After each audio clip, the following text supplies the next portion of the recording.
The world becomes so different in a beautiful way when you have a mind that isn't warped and affected so easily by outside influences, and even influences that can come from the demons within our own mind.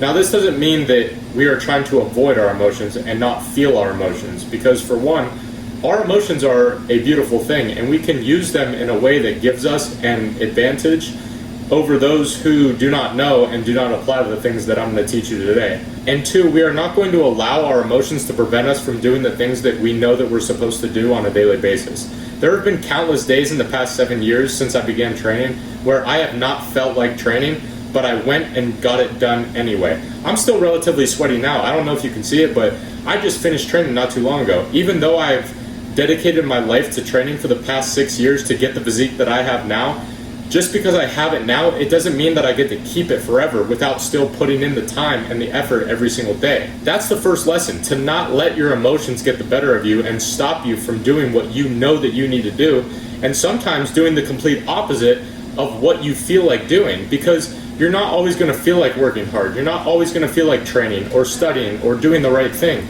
But if you do the right thing, regardless of how you feel, you will become that person, and you will build an iron mindset for yourself. If you always need to be motivated to do the things that you need to do, it just goes to show how weak your mind truly is.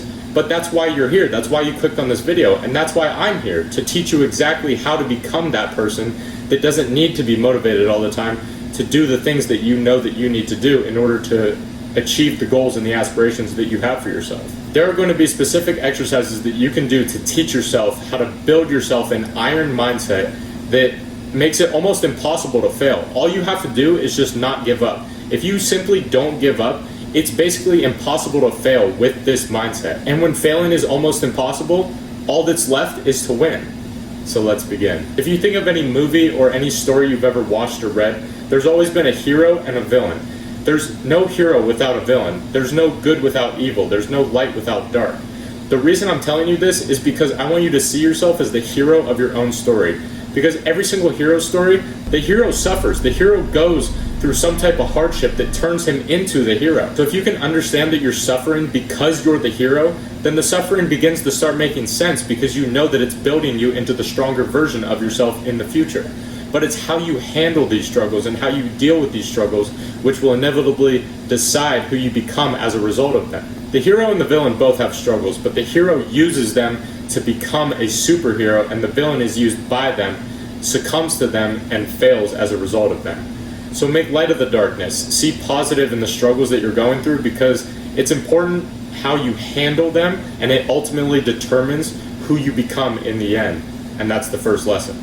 The second lesson is, like I said, there has to be a villain too. But what most people do is they look at other people as the villain. They look at the guy that is in better shape than them, the guy that has more money than them, and they become envious of them. And it's simply not true, because every single person has different circumstances. There's things that you have that I don't, and there's things that I have that you don't. For example, I might have a genetic gift to not need as many hours of sleep at night, which allows me to outwork my competition through sheer volume. But you might be born taller than me or wealthier than me, and when you break it down, it boils down to I have advantages and disadvantages, and you have advantages and disadvantages.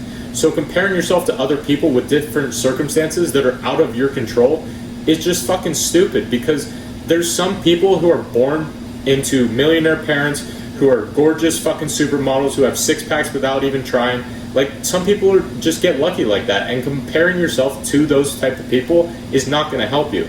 They're not your villain. Your villain is someone that you're going to create, and is someone that's going to motivate you to become the most powerful, strong, and successful hero that you can possibly be. The villain you're going to create is going to be a clone of yourself, but the difference is he's going to have the things that you don't, the things that you want, and he's going to be the person that, regardless of whether he's motivated or not, regardless of how he feels that day, no matter how stressed he is because of work, or his woman's about to leave him, regardless of what happens to him, your villain is going to be that type of guy that always does what he needs to do. And he's going to go to the gym regardless of how he feels, ask for that raise at work, have those difficult conversations, quit their job to start their own business, regardless of how he feels. So for this lesson right now, I want you to get out a notepad and a pen, or pull up the notes app on your phone, and I want you to think to yourself, if I were to do all the things that I wanted to do that would help me become the best version of myself, what would I do? For example, I get up at 6 a.m. every morning and train so I could look better.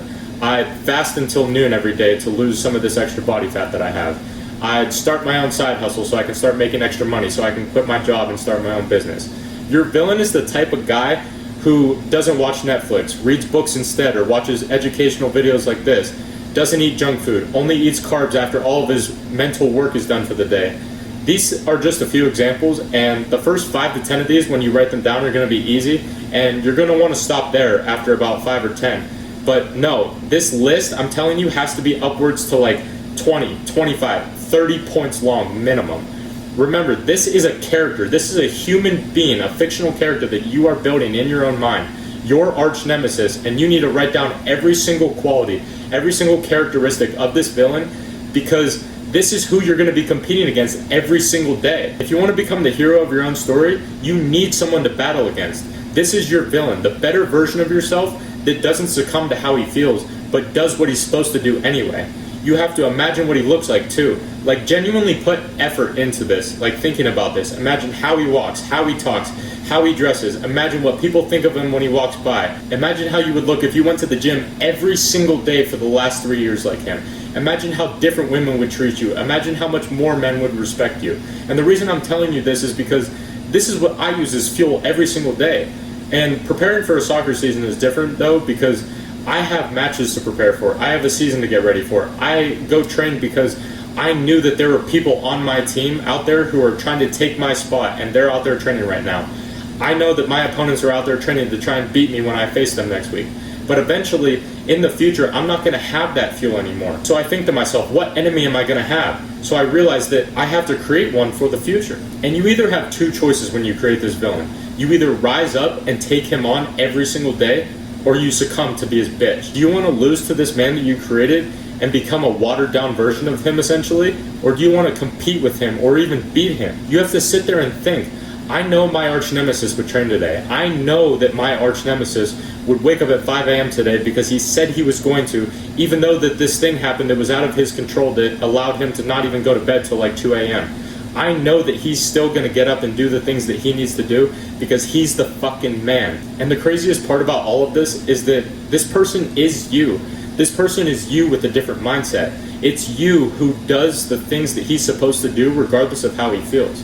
And once you truly understand this, once you've built this villain, this arch nemesis for yourself, you find out what you can truly become. And you're going to be far more difficult to beat as a result of this mindset.